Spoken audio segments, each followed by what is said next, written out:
Hello children, good morning. Hope you all are learning well at your homes. Today I am going to start the next chapter in your supplementary reader, that is Bringing Up Kari. Bringing Up Kari is an interesting story about a baby elephant. Kari is the name of a baby elephant. Here you can see Kari, a 5-month-old baby elephant, lives and grows up with his 9-year-old friend and keeper. There is his keeper, the one who take care of this baby elephant, and this baby elephant its name is Kari, and it is 5 months old. And there is a 9-year-old friend and a keeper. The one who takes care of his keeper is 9 years old. And Kari doesn't eat much, just about 16 kilogram of delicious twigs a day. So 16 kilograms of twigs, the branches of a tree where the leaves are there. So it eats 16 kilograms of twigs daily, though it's only a 5-month-old baby. So elephants are big creatures. They need more and more food. Playful and sensitive, Kari saves a boy from drowning, and somebody was drowning in the water.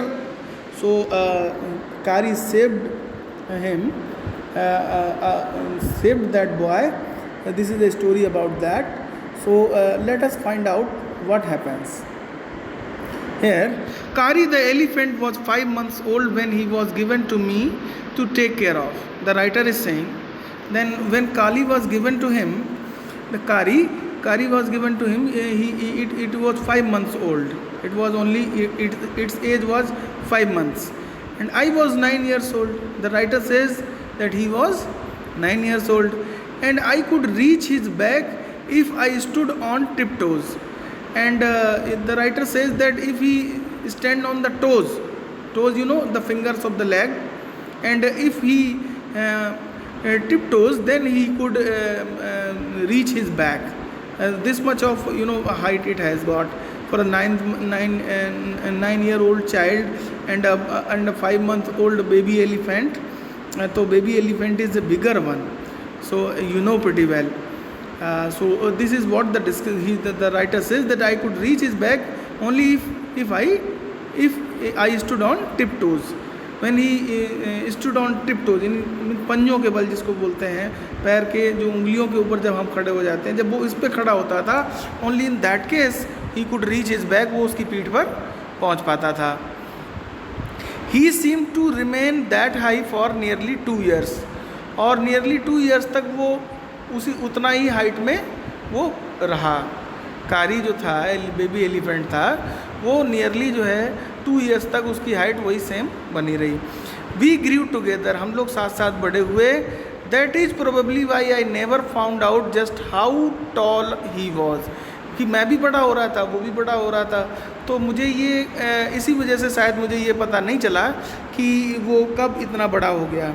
He lived in A pavilion, वो एक pavilion में रहता था.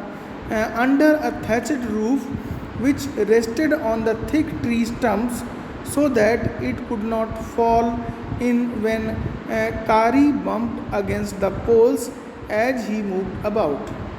तो क्या होता था कि उसने बोला कि he lived in a pavilion under a thatched roof. एक जो thatched roof होती है, जिसको बोलते हैं एक जो मतलब जिसमें कि हम लोग ग्रास वगैरह से उसको कवर करते हैं, है ना. तो और वो स्टम्प्स लगा दिए जाते हैं, लट्ठे लगा दिए जाते हैं वुड के, and so that it could not fall up on the Kari when it bumps against the poles. और क्योंकि बहुत ज़्यादा मजबूत स्ट्रक्चर इसलिए नहीं बनाया जाता है कि सपोज दैट कंक्रीट का अगर स्ट्रक्चर है और उसने उसके पोल्स में टक्कर मार दी और पोल्स गिर गए, तो सारा का सारा स्ट्रक्चर जो होगा वो एलिफेंट के ऊपर गिर जाएगा. बिकॉज एलिफेंट्स की हैबिट होती है वो पोल्स के अगेंस्ट वो बम्प करते हैं, टक्कर मारते हैं, और जैसे वो मूव करते हैं तो उनके बम्प्स टकराते हैं. और ऐसे में अगर इनकेस अगर बहुत ही मतलब कुछ ऐसा कंक्रीट स्ट्रक्चर होगा रूफ का, तो वो फिर उसके ऊपर गिर सकता है और उसमें उसको हर्ट हो सकता है. That's why they are kept in a thatched roof. Once of the first thing Carrie did was to save the life of a boy. One of the first thing Carrie did was, तो सबसे पहली चीज़ थी जो कारी ने की थी, to save the life of a boy, कि उसने एक बॉय की, एक लड़के की ज़िंदगी बचाई थी, एक लाइफ जो है वो बचाई थी. कारी डिड नॉट ईट मच, कारी ज़्यादा तो नहीं खाता है, but nevertheless needed 40 pounds of twigs a day.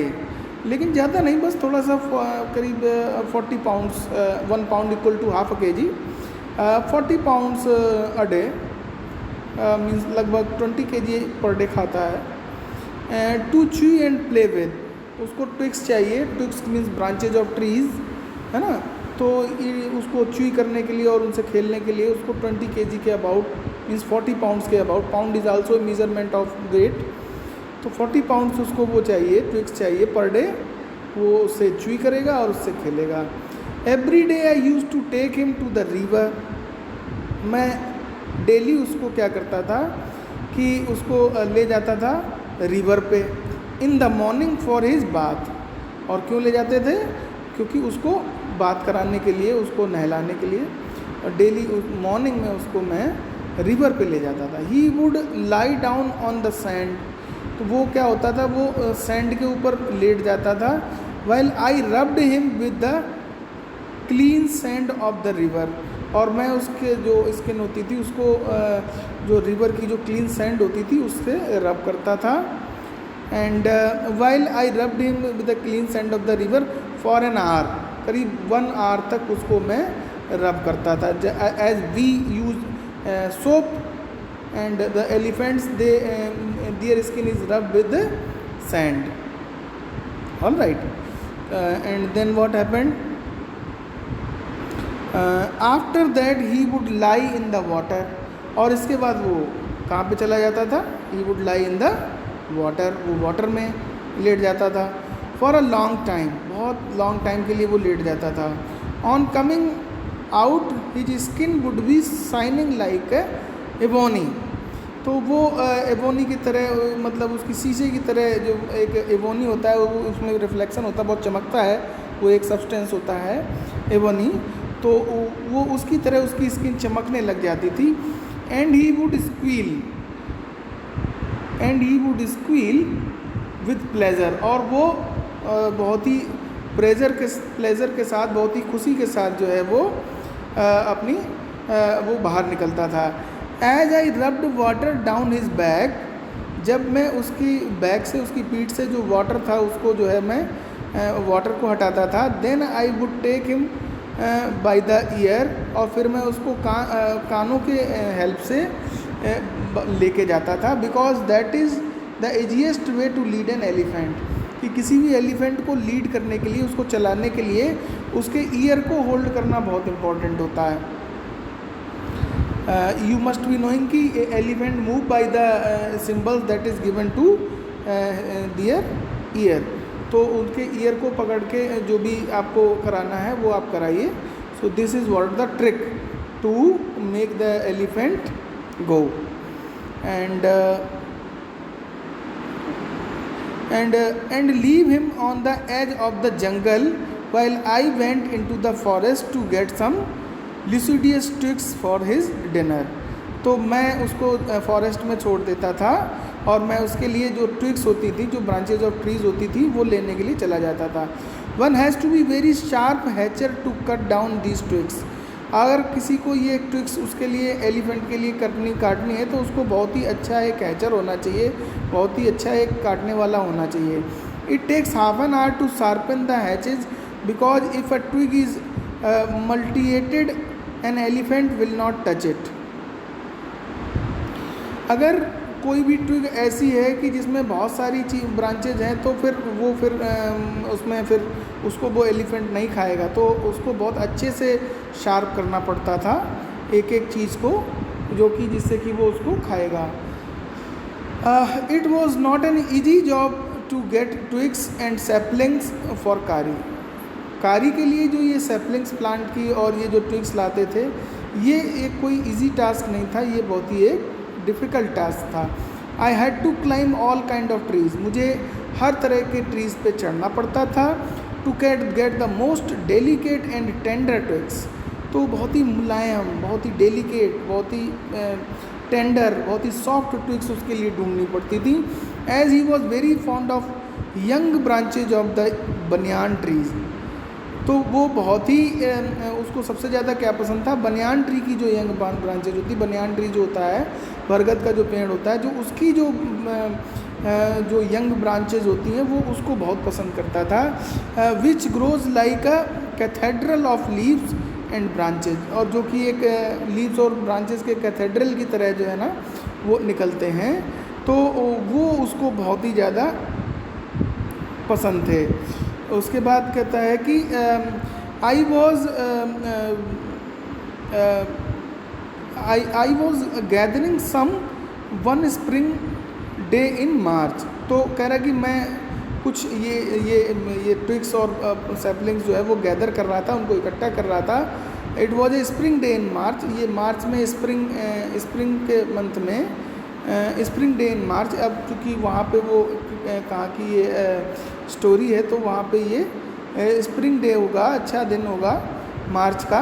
When I suddenly heard Kari calling to me from distance, तो अचानक से मैंने सुना कि कारी मुझे बुला रहा है फ्रॉम अ डिस्टेंस, दूर से। तो कारी कैसे बुलाएगा, he might be giving the sound that the elephant produce.